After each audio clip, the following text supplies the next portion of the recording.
लेकर पूरी दुनिया भर में डराने वाले आंकड़े हैं। WHO यानी कि विश्व स्वास्थ्य संगठन भी ये कह चुका है कि अगर वैक्सीन भी अगले साल बन जाती है तो भी कोरोना वायरस हमारी जिंदगी से बहुत जल्दी नहीं जाने वाला है। लेकिन ऐसे में अच्छी खबर आई है, वो भी चेन्नई से।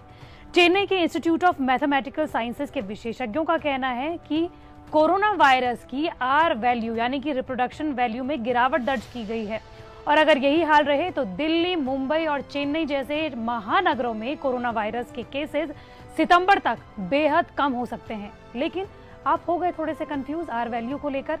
रिप्रोडक्शन वैल्यू के बारे में अगर आपको नहीं पता तो आपके लिए ये वीडियो है और इस वीडियो को देखिए और बहुत ही आसान भाषा में समझ जाइए कि कोरोना की R वैल्यू के कम होने का क्या मतलब होता है। नमस्कार, मैं हूं आपके साथ श्रेया बहुगुणा और आप देख रहे हैं न्यूज तक। वीडियो शुरू करने से पहले मैं आपको सबसे पहले ये बताना चाहती हूँ कि चेन्नई के इंस्टीट्यूट ऑफ मैथमेटिकल साइंसेज के वैज्ञानिकों ने जो ये डेटा तैयार किया है, जो ये आंकड़े तैयार किए गए हैं कोरोना वायरस के रिप्रोडक्टिव वैल्यू को लेकर, वो सिर्फ अनुमान है, वो कोई भविष्यवाणी नहीं है। इसका मतलब ये हुआ कि अगर आने वाले समय में कोरोना वायरस के आंकड़ों में उछाल आता है तो ये आंकड़े भी खुद ब खुद बदल जाएंगे। तो सबसे पहले ये जान लीजिए कि चेन्नई के वैज्ञानिकों ने आखिर कोरोना वायरस को लेकर दिल्ली, मुंबई और चेन्नई में संक्रमितों के बारे में कहा क्या है। कोविड-19 यानी कि कोरोना की रिप्रोडक्टिव वैल्यू में दिल्ली, मुंबई और चेन्नई में गिरावट आई है। ये दर्शाती है कि देश में 3 बड़े शहरों में इस महामारी का कहर थमने की राह पर है। हालांकि विशेषज्ञों ने इस बात की चेतावनी भी दी है कि इस स्तर पर आकर अगर लापरवाही की गई तो संक्रमण फिर से बढ़ सकता है। जिस ग्राफ को बैठाने की बात की जा रही है, विशेषज्ञों का कहना है कि वो ग्राफ सितंबर तक नीचे आ सकता है। यह अध्ययन स्टैटिक्स एंड एप्लीकेशन पत्रिका में प्रकाशित हुआ है, जिसके मुताबिक दिल्ली में कोरोना की R वैल्यू 0.66, मुंबई में 0.81 और चेन्नई में 0.86 है, जो राष्ट्रीय औसत 1.16 से काफी कम है और इनमें से सबसे कम दिल्ली में है। लेकिन अगर आप थोड़े से कंफ्यूज हो गए हैं R वैल्यू को लेकर तो सबसे पहले जान लीजिए कि R वैल्यू यानी कि रिप्रोडक्शन वैल्यू आखिर होता क्या है।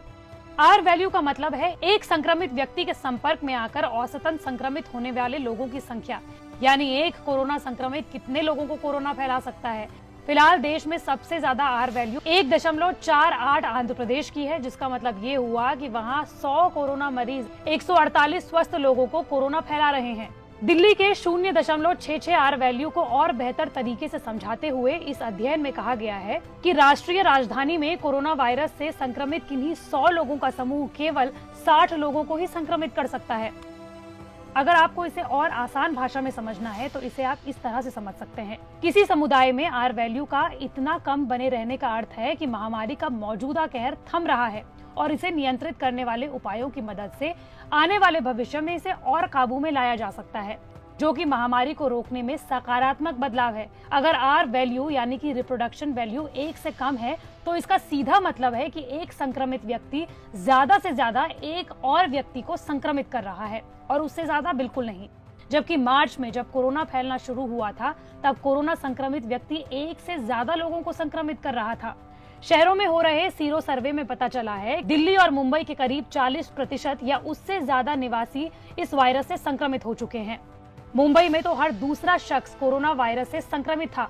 दूसरे देशों से हमने जो देखा या सीखा है उससे ये पता चलता है कि समुदाय के स्तर पर किसी बीमारी विशेष के प्रति रोग प्रतिरोधक क्षमता विकसित होने के लिए आबादी के कम से कम 20% का संक्रमित होना आवश्यक है। ऐसे में ये सच है कि कहर थम रहा है, लेकिन अगर हम सतर्क नहीं रहे और एहतियात नहीं छोड़ा तो ये और बढ़ सकता है। हालांकि महामारी के पूरी तरह से समाप्त होने तक फिलहाल जारी पाबंदियों को लागू रखना जरूरी है। सरकार की ओर से जो भी गाइडलाइंस हैं, अगर उनका पालन होता रहे तो दिल्ली में सितंबर तक सिर्फ 1000 एक्टिव केस रह जाएंगे, जो अभी फिलहाल 10,000 के पार है। रोजाना के आंकड़ों के विश्लेषण के अनुसार दिल्ली में यह दिख रहा है कि महामारी का कहर अब थमने लगा है। लेकिन ये हुआ कैसे? इसकी पहली वजह है लॉकडाउन का पालन। स्कूल, कॉलेज, ऑफिसेज के बंद रहने से लोगों का आपस में मेल मिलाप कम हुआ। सोशल डिस्टेंसिंग भी बड़ा कारगर साबित हुआ। लोगों ने इसका सख्ती से पालन किया। WHO ने भी सोशल डिस्टेंसिंग का पालन करने के लिए गाइडलाइंस जारी किए थे। फेस मास्क कोरोना के खिलाफ जंग में बेहद काम आया। हम जानते हैं कि कोरोना संक्रमित व्यक्ति के ड्रॉपलेट्स जब स्वस्थ व्यक्ति के संपर्क में आते हैं तो कोरोना फैलता है। ये नजदीकी बनने पर जमीन या दीवार या बाकी चीजों के सरफेस से भी फैल सकता है। इन 3 प्रमुख गाइडलाइंस का पालन करने से ही R वैल्यू में कमी आई है। लेकिन अब आपको ज्यादा सावधान और सतर्क रहने का समय है। इसका मतलब ये बिल्कुल नहीं है कि WHO की गाइडलाइंस और सरकार ने जो गाइडलाइंस कोरोना को रोकने के लिए जारी की हैं, आप उनका पालन करना छोड़ दें। अब आपको उसका और सख्ती से पालन करना है और तब तक पालन करना है जब तक कोरोना पूरी दुनिया से मिट ना जाए, पूरे देश से मिट ना जाए, और हमें कोरोना का ग्राफ बिल्कुल फ्लैट कर देना है। मंडे टू फ्राइडे में इसी तरह के वीडियो आप तक लाती रहूंगी। अगर आप भी किसी टॉपिक के बारे में जानना चाहते हैं तो कमेंट बॉक्स पर जरूर बताएं।